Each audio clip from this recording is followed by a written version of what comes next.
আজকে আমি তোমাদের সাথে শেয়ার করব ভাইরাল হওয়া রাঙালু দিয়ে পান্তুয়া সেই রেসিপিটা, যেটা মুখে দিলেই মাখনের মতো মিলিয়ে যায়। প্রথমেই রাঙালুটাকে ছোট ছোট করে টুকরো করে নিতে হবে। তারপরে রাঙালুটাকে ধুয়ে প্রেসার কুকারে দিয়ে পরিমাণ মতো জল দিয়ে কয়েকটা সিটি মেরে নিতে হবে। সেদ্ধ হওয়ার পর খোসাগুলোকে এইভাবে ছাড়িয়ে নিতে হবে। এরপর এতে দিতে হবে পরিমাণ মতো ময়দা, পরিমাণ মতো গুঁড়ো দুধ আর অল্প একটু বেকিং সোডা। তারপর সবকিছু ভালো করে মেখে নিয়ে এতে দিতে হবে অল্প একটু ঘি।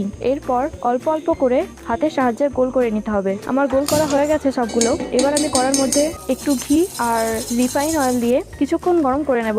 এর মধ্যে আমি গোল করে রাখা ডোগুলো দিয়ে দেবো। এপিট ওপিট ভালো করে ভেজে নিলেই দেখবি কিছুক্ষণ পরেই পান্তুয়ার মতো কালার চলে এসেছে। ভাজার পরে ওইগুলোকে তুলে নিয়ে তেলটা তুলে নিয়েই আমি ওই কড়ার মধ্যে পরিমাণ মতো চিনি, পরিমাণ মতো জল দিয়ে কিছুক্ষণ নেড়ে নিলাম। এর মধ্যে দুটো এলাইচি আর পাতিলেবুর রস দিয়ে কিছুক্ষণ নাড়াচাড়া করে নিলেই হয়ে যাবে পান্তুয়ার রস। এর মধ্যে ভেজে রাখা পান্তুয়াগুলো কিছুক্ষণ ডুবিয়ে রাখলেই তৈরি হয়ে যাবে নরম নরম টেস্টি রাঙা আলুর পান্তুয়া।